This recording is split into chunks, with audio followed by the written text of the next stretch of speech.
ሄሎ ኢሳት ቴሌቪዥን ሄሎ ማን እንበል ከየት ነው? ሄሎ ኢሳት ኢሳት ነጻ የህዝብ ሚዲያ ወትሮም ቢሆን የህዝብ አይንና ጆሮ እንደመሆኑ ይህንን የህዝብ ቅሬታ ማስተናገጃ መድረክ አሰናድቷል።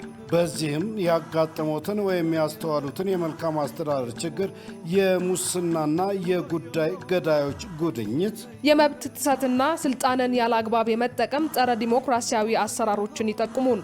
የሚመለከተውን የመንግስት አካል በማነጋገር ተጠያቂነት የሚሰፍንበትን መፍትሄ እናፈላልጋለን። በስልክ ቁጥሮች 0901 458845 ወይም 0901 451145 በተጨማሪም በ0944 02 11 11 በ0906 77 42 92 ይደውሉ። ልናስተናግደው ዝግጁ ነን። ኢሳት ነጻ የህዝብ ሚዲያ። ውድ ተመልካቾች ሰላም ጤና ይስጥልን። ይህ ኢሳት ዲጂታል ነው። የሰዓቱን ዜና ይዘን ቀርበናል። ከዜናው ጋር ደረጀ ይልማ ነኝ።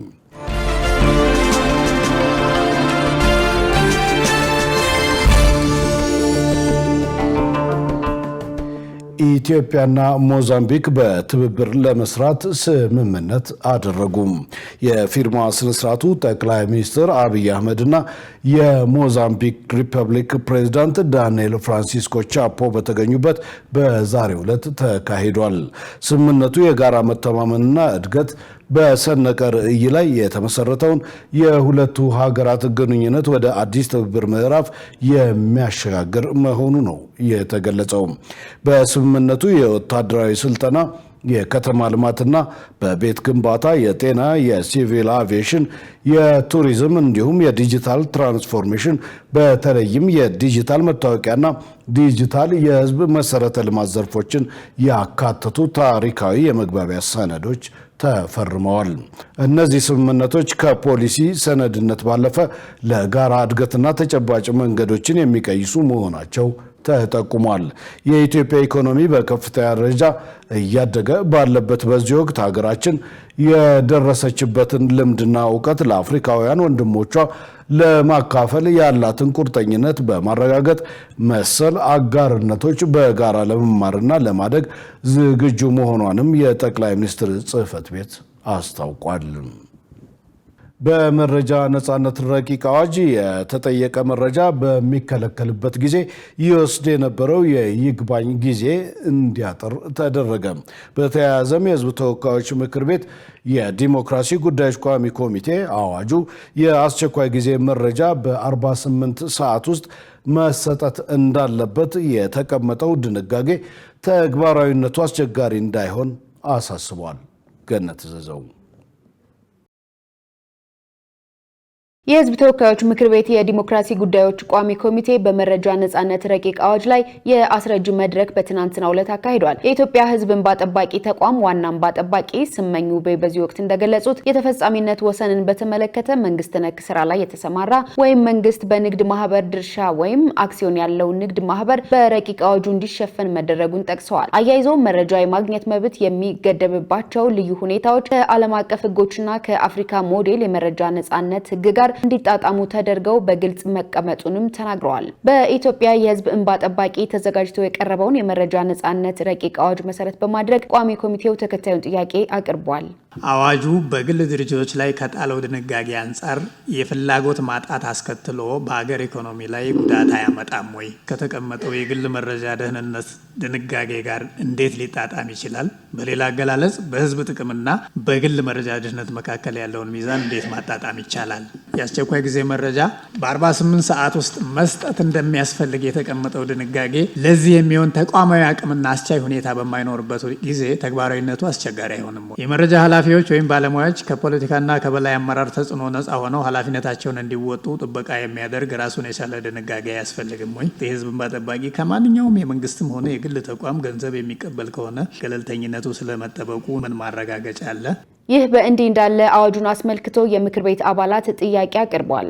ዓለም አቀፍ ተቋማት፣ ኤምባሲዎች በጦርነት፣ በጤና፣ በግብርና፣ በረሃብ ወዘተ በመሳሰሉ ጉዳዮች የሚያወጣቸው የተሳሳቱ መረጃዎች አሉ። ይህንን ተቋማት ተከታትለው አግባብ የሆነ መልስ መስጠት እንዲችሉ የሚያስችል ማድረግ ተገቢ አይሆንም ወይ? መረጃ ጠያቂው የተሰጠው መረጃ መሰረት በማድረግ ሊጠቀምበት ይችላል ይላል። የተሳሳተ መረጃ የሚሰጠው ተቋም ካለ ተጠያቂ ሊሆን የሚችልበት እንዴት ነው? የብሔራዊ ደህንነት ገደቦች የጠላቶች ወይም የአመፀኞች እንቅስቃሴ የሚለው ብሔራዊ ደህንነት ጉዳቶችን ናቸውና መግለጽ አይቻልም እየተባለ የዜጎች መረጃ የማግኘት መብት የሚጋፋ እንዳይሆንና በተለይም በመከላከያ፣ በደህንነት፣ በፖሊስና በጸጥታ ተቋማታችን ላይ ያሉ ብልሹ አሰራሮች ለመሸፈን እንዳይውሉ በምን ሁኔታ የሚከለከልም ትርጉም በአግባቡ ተብራርቶ በአዋጁ ውስጥ ቢካተት፣ ጋዜጠኞች የመገናኛ ብዙሃን ባለስልጣን የተሰጣቸው መታወቂያ ወይም ደግሞ በመስሪያ ቤታቸው መታወቂያ አሳይተው ብቻ መረጃ በነፃ እንዲያገኙ የሚያስችል አኳኋን አንቀጽ በግልጽ ቢደነገግ። ከምክር ቤት አባላትና ከቋሚ ኮሚቴው ለቀረቡ ጥያቄዎች የኢትዮጵያ ሕዝብ እንባ ጠባቂ የስራ አመራሮች ምላሽና ማብራሪያ ሰጥተዋል።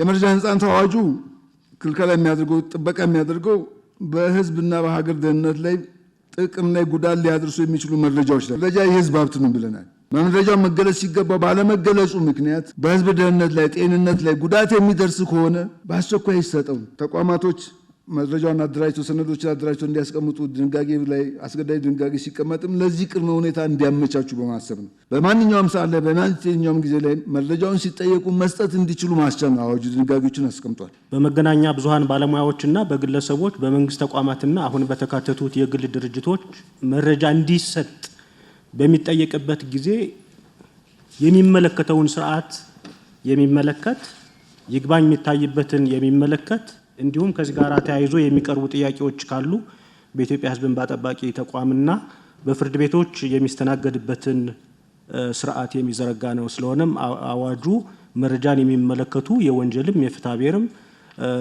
ጉዳዮችን በሙሉ የሚሸፍን ሳይሆን ይህንን ዘርፍ ብቻ የሚመለከት እንደሆነ ማሳሰብ እወዳለሁ። የኮንስትራክሽን ግብዓቶችን በአገር ውስጥ በመተካት የገቢ ምርት ጥገኝነትን መቀነስ እንደተቻለ የመንግስት ኮሚኒኬሽን አገልግሎት ገለጸ። አገልግሎቱ የኢትዮጵያ የኢንዱስትሪ ሽግግር ከኢኮኖሚ እድገት ባለፈ ሀገራዊ ሉዓላዊነትን ለማረጋገጥ ወሳኝ ምሰሶ መሆኑን ገልጿል። መንግስት የማኒፋክቸሪንግ ዘርፉን የሉዓላዊነት ልብ በማድረግ የኢኮኖሚ ነፃነትን ለመገንባት በቁርጠኝነት እየሰራ እንደሚገኝ የመንግስት ኮሚኒኬሽን አገልግሎት አመልክቷል። በሐዋሳ፣ ደብረ ብርሃንና አዲስ አበባ የተገነቡት የሶላር ሴል ማምረቻዎች ኢትዮጵያ ወደ ላቀ ቴክኖሎጂ ባለቤትነት መሸጋገሯን የሚያሳዩ ሲሆኑ በዓመት ከ1 ቢሊዮን ዶላር በላይ የውጭ ምንዛሪ ያስገኛሉ ተብሎ ይጠበቃል። የኢንዱስትሪ ፓርኮች ልማት ከብዛት ወደ ስልታዊ ጥራት በማምራት የቴክኖሎጂ ሽግግር የሚያመጡ ስትራቴጂካዊ ኩባንያዎችን መሳብ ላይ ያተኮረ አዲስ አቅጣጫ ይዟል ተብሏል። የኮንስትራክሽን ግብዓቶችን ብረት፣ ማርብል፣ ሲሊካ በሀገር ውስጥ በመተካት የገቢ ምርት ጥገኝነትን በከፍተኛ ፍጥነት መቀነስ ተችሏል። በተወሰዱ የፖሊሲ ማሻሻያዎች ተዘግተው የነበሩ ከ800 በላይ ፋብሪካዎች ወደ ስራ የተመለሱ ሲሆን አጠቃላይ የማምረት አቅማቸው ወደ 67 በመቶ ከፍ ብሏል። መንግስት መግዛት ሳይሆን ማምረት በሚለው መርህ የሀገር ውስጥ ባለሀብቶችን አቅም በማጎልበት ኢትዮጵያን በዓለም አቀፍ የማኒፋክቸሪንግ ሰንሰለት ውስጥ ተወዳዳሪ የማድረግ ስራውን አጠናክሮ እንደሚቀጥል አገልግሎቱ አስታውቋል። መረጃው የመንግስት ኮሚኒኬሽን አገልግሎት ነው። የተገኙ ስኬቶችን በማጠናከርና የታዩ ጉድለቶችን በማረም አዲስ አበባን ይበልጥ ለማሳደግ እንደሚሰራ ተገለጸ።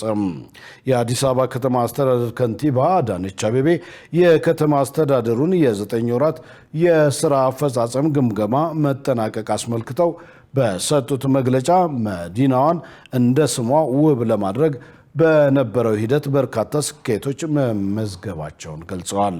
ከንቲባዋ የመንገድ ሽፋን ከ12 በመቶ ወደ 20 በመቶ ማደጉን፣ የመጠጥ ውሃ አቅርቦት ከ70 በመቶ በላይ መድረሱንና 480 ሺህ ቤቶች መገንባታቸውን ጠቅሰዋል። የተማሪዎች ምገባ፣ የዩኒፎርም አቅርቦት፣ 5000 የህፃናት መጫወቻዎችና 1000 የዴይ ኬር ማዕከላት መገንባታቸውንና 30 የተስፋ ብርሃን የምገባ ማዕከላት ዝቅተኛ ገቢ ያላቸውን ዜጎች እየረዱ መሆኑን አስገንዝበዋል። ከንቲባ አዳነች አቤቤ አዲስ አበባ ከአፍሪካ 10 ንጹህ ከተሞች ተርታ መሰለፏንና በ9 ወራት ውስጥ ከ200 በላይ ዓለም አቀፍ ኮንፈረንሶችን ማስተናገዷንም ገልጸዋል። የኪራይ ሰብሳቢነትና ቀርፋፋ አሰራርን ለመቀነስ ዲጂታል አሰራርና የመሶብ የአንድ ማዕከል አገልግሎት በስፋት እየተተገበረ እንደሚገኝ አመልክተዋል። ባለፉት 5 ዓመታት በተከናወኑ የልማት ስራዎች በአዲስ አበባ ከተማ 74 በመቶ የነበረው የጭቃ ቤት ሽፋን ወደ 44 በመቶ ዝቅ ማለቱን ከንቲባ አዳነች አቤቤ አስታውቀዋል። ከንቲባው አክለውም የተገኙ ስኬቶችን በማጠናከርና የታዩ ጉድለቶችን በማረም ከተማዋን የብልጽግና ተምሳሌት ለማድረግ በቁርጠኝነት እንደሚሰራ አስረድተዋል። የሲቪል ምዝገባና የነዋሪነት አገልግሎት ኤጀንሲ በጤና ተቋማት ላይ የሚከናወነውን ወቅታዊ የኩነት ምዝገባ ዲጂታላይዝ ለማድረግ ትግበራ መጀመሩን አስታወቀም። ኤጀንሲው በጋንዲ መታሰቢያ ሆስፒታልና ዳግማዊ ምኒልክ ሪፈራል ሆስፒታል በመገኘት አዲሱን የሲአርቪኤስ ሲስተም በማቀናጀት ወቅታዊ የኩነት ምዝገባ ዲጂታላይዝ እንዲሆን ለማድረግ የሚያስችል ቴክኒካዊ ምልከታ አድርጓል። በአዲስ አበባ በሚገኙ ጤና ተቋማት ላይ በወረቀት ሲሰጥ የነበረው የማሳወቂያ አሰራር ኤጀንሲው ባለማው አዲሱ የተቀናጀ የሲቪል ምዝገባ ስርዓት ሲስተም በማቀናጀት ሙሉ በሙሉ ዲጂታላይዝ በማድረግ አገልግሎቱን ማቀላጠፍ የሚያስችል ስርዓት መሆኑን የገለጹት የኤጀንሲው ምክትል ዋና ዳይሬክተርና የኩነትና ነዋሪዎች ዘርፍ ኃላፊ ጥጋቡ ሹመይ ናቸው። አቶ ጥጋቡ ከጤና ተቋማት ጋር የተቀናጀና የተናበበ ስርዓት መዘርጋቱ ወቅታዊ የኩነት ምዝገባ ስርዓቱን የተሟላ ለማድረግ ያስችላል ያሉ ሲሆን የተቋቋመው አብይና ንዑስ ኮሚቴ ተግባራዊ የሆነው የዲጂታል ምዝገባ በተመረጡ 4 ሆስፒታሎች ላይ ተግባራዊ የሚደረግ መሆኑን ጠቅሰው የተቋማት ጥምረት የሚያስፈልገው ትክክለኛ መረጃ ለማግኘትና የትክክለኛ መረጃ ምንጭ መሆን የሚያስችል ነው ብለዋል። ኤጀንሲው በሆስፒታሎች ላይ የአገልግሎት ዲጂታላይዜሽን ማቀናጀቱ የመረጃ እጥረትን ለመቀነስና ዜጎች ከአገልግሎቱ በቀላሉ ተጠቃሚ እንዲሆኑ ያደርጋል ማለቱን ከተቋሙ ያገኘነው መረጃ ያመለክታል። በትግራይ አዲስ ፕሬዝዳንት ለመምረጥ ዝግጅት እየተጠናቀቀ መሆኑ ተሰማም። ህዝባዊ ወያነ ሓርነት ትግራይ ህወሓት በመጪው ሚያዝያ 23 ቀን 2018 ዓ.ም የክልሉን ምክር ቤት ስብሰባ በመጥራት አዲስ ፕሬዝዳንት ለመምረጥ ዝግጅት እያጠናቀቀ መሆኑን ዋዜማ ዘግቧል። ለፕሬዝዳንትነት ሊመረጡ ይችላሉ ተብለው ከሚገመቱት መካከል ዶክተር ደብረጽዮን ገብረ ሚካኤል፣ አቶ አማኑኤል አሰፋና ዶክተር ፍስሐ ሀፍተጽዮን ይጠቀሳሉ። ህወሓት በየደረጃው ከሚገኙ ካድሬዎች፣ የቀድሞ ታጋዮችና ማህበራት ጋር ተከታታይ ስብሰባዎችን እያካሄደ ሲሆን ጊዜያዊ አስተዳደሩ ፈርሶ ክልሉ በጊዜያዊነት በኮማንድ ፖስት እንዲመራ የማድረግ እቅድ እንዳለው ተሰምቷል። ከፌዴራል መንግስቱ ጋር ያለውን ውጥረት ተከትሎ ትጥቅ ፈተው የነበሩ የቀድሞ ተዋጊዎች ወደ ምድባቸው እንዲመለሱ ጥሪ መደረጉና የትግራይ ተዋጊ ኃይሎች ቲዲኤፍ አዲስ የእዝ ሰንሰለት መዘርጋቱ ተጠቁሟል። የጊዜያዊ አስተዳደሩ ፕሬዝዳንት ሌተና ጀነራል ታደሰ ወረደ የህወሓትን እንቅስቃሴ በመቃወም ሂደቱ አደገኛ መዘዝ ያመጣል ሲሉ ማስጠንቀቂያ ሰጥተዋል። ይህ በእንዲህ እንዳለ የክልሉ አገልግሎት ሰጪ ተቋማት መደበኛ ስራቸውን እንዲቀጥሉ መመሪያ ቢወርድም በጊዜያዊ አስተዳደሩ በኩል የሚሰጡ የፖለቲካ መመሪያዎች ግን ተግባራዊ እንዳይሆኑ ድርጅቱ መወሰኑ ታውቋል።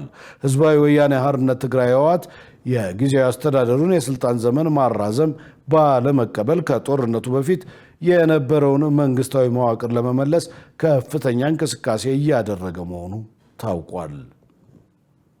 ውድ ተመልካቾች ከኢሳት ዲጂታል የሰዓቱ ዜና ወደ እናንተ መድረሱ እንደቀጠለ ነው። አሁን ደግሞ ወደ ውጭ ዘገባዎች አልፋለሁ። ጦርነቱን ያለ ኒውክሌር ስምምነት ለማስቆም ኢራን ያቀረበችውን ሀሳብ አሜሪካ ተቃወመች። በሆርሙዝ ሰርጥ ያለው ክልከላ እንዲያበቃ አሜሪካም የዘጋችውን የባህር መስመር ትክፈት ስትል ኢራን አዲስ ሀሳብ ማቅረቧን ባለስልጣናት አስታውቀዋል። ሸሪፍ ኢማም ተጨማሪ አለው። ኢራን በሆርሙዝ ሰርጥ ላይ ያላትን ቁጥጥር ለማብቃት ፍላጎት እንዳላት አስታወቀች። ኢራን ይህንን ሐሳብ ስታቀርብ የኒውክሌር ፕሮግራሟን በተመለከተ ያለችው ነገር የለም። ስለቀረበው ምክረ ሐሳብ እውቀት ያላቸው የአካባቢው ሰዎች ሰኞ ዕለት ስለ ጉዳዩ አስታውቀዋል። የአገሪቱ የውጭ ጉዳይ ሚኒስትር በሩሲያ ጉብኝት እያደረጉ ነው። በጉብኝት ላይ ሆነው እንደተናገሩት ከአሜሪካና ከእስራኤል ጋር ለሚደረገው ጦርነት ከሞስኮ ጋር ለመማከር ነው ብለዋል። ኢራን በበኩሏ አሜሪካ ያደረገችውን የባህር ላይ መዝጋት ልታበቃ ይገባል ብለዋል ማንነታቸው እንዳይገለጽ የፈለጉ የመረጃ ምንጮች። ይህ አዲስ የስምምነት ምክረ ሐሳብ በፓኪስታን በኩል ለአሜሪካ ተላልፏል። ይሁን እንጂ የቀረበው ምክረ ሐሳብ በአሜሪካው ፕሬዝደንት ዶናልድ ትራምፕ አልተደገፈም ተብሏል። በእሳቸው በኩል ኢራን የአቶሚክ ፕሮግራሟን እንድታቆም ይፈለጋል። የሆርሙዝ ሰርጥን መልሶ ለመክፈትና የተኩስ አቁሙን ስምምነት ዘላቂ ለማድረግ ተብሏል። እሁድ ዕለት ለፎክስ ኒውስ ትራምፕ እንደነገሩት ሁሉም ካርዶች አሉን፣ መነጋገር ከፈለጉ ወደኛ መምጣት ይችላሉ ወይም ሊደውሉልን ይችላሉ ብለዋል። የአሜሪካ ውጭ ጉዳይ ሚኒስትር ማርኮ ሩቢዮ ማንኛውም ከኢራን ጋር የሚደረግ ስምምነት የኒውክሌር ፕሮግራሙን ያላካተተ ከሆነ ተቀባይነት የለውም ብለዋል። የኢራን የመንግስት ሚዲያ እንዳለው የውጭ ጉዳይ ሚኒስትሩ አባስ አራጋቺ ሰኞ ጠዋት ላይ ሩሲያ ሴንት ፒተርስበርግ አርፈዋል። ከሩሲያው ፕሬዝዳንት ቭላዲሚር ፑቲን ጋር ከመነጋገራቸው ቀደም ብሎ በጉዟቸው በሳምንቱ መጨረሻ ላይ ፓኪስታንና ኦማንን ጎብኝተዋል። አራጋቺ እንዳሉት ይህ ለእኛ ጥሩ አጋጣሚ ነው የሩሲያ ጓዶቻችንን ለማማከር ከጦርነቱ ጋር በተያያዘ ያሉትን ለውጦችና አሁን ላይ ያለበትን ሁኔታ ለመነጋገር ብለዋል አራጋቺ ተቀርጾ በተላለፈ ቪዲዮ። ፓኪስታን በአሜሪካና በኢራን መካከል የተቋረጠው ንግግር እንዲቀጥል እየጣረች ነው። እናም ድርድሮች በሳምንቱ መጨረሻ ላይ በእስላማባድ ይደረጋል ተብሎ ይጠበቃል። የአሜሪካው ፕሬዝደንት ዶናልድ ትራምፕ ከዚህ ይልቅ ድርድሩ በስልክ ቢሆን የሚል ሐሳብ አቅርበዋል። አራጋቺ እንዳሉት የአሜሪካ አቀራረብ ነው ድርድሩ እንዲዘገይ ያደረገው ብለዋል። ቀደም ሲል የተደረገው ድርድር ለውጥ ማሳየት ጀምሮ ነበር፣ ነገር ግን የታሰበለትን ዓላማ አላሳካም። ለዚህ ደግሞ ተጠያቂው ዋሽንግተን ነው የማያልቁ ጥያቄዎች በማቅረብ ብለዋል። በደርዘን የሚቆጠሩ ሀገራት ተደጋጋሚ ጥሪ እያቀረቡ ነው። በባህሬን መሪነት በወጣው የጋራ መልእክት ወሳኝ የሆነው የውሃ መስመር እንዲከፈት ጠይቀዋል። የጀርመኑ ቻንስለር ፍሬድሪክ መርዝ አሜሪካ ወደ ጦርነት የገባችበትን አግባብ አውግዘው አሜሪካ ወደ ጦርነቱ ስትገባ ስትራቴጂ አልነበራትም ብለዋል። ይህን መሰሉ ግጭት ችግሩ ሁልጊዜም ተመሳሳይ ነው፣ ወደ ጦርነት መግባቱ አይደለም መውጣትም ይገባል ብለዋል መርዝ። ትራምፕ ጥያቄ ጠይቀዋል። አሁን ላይ በኢራን ውስጥ የበላይ ኃላፊ ማን ነው የሚለው አይታወቅም። በአመራሩ መካከል ውዥንብር አለ። ይህም ከስምምነት ላይ ለመድረስ ሁኔታውን አስቸጋሪ አድርጎታል ብለዋል። መረጃው የአሶሺየትድ ፕሬስ ነው። ውድ ተመልካቾች ከኢሳት ዲጂታል የሰዓቱ ዜና እስካሁን ነበር። ከዜናው ጋር ደረጀ ይልማ አብሬያችሁ ቆይቻለሁ። ከቀሪ የኢሳት ዝግጅቶች ጋር ሰናይ ጊዜ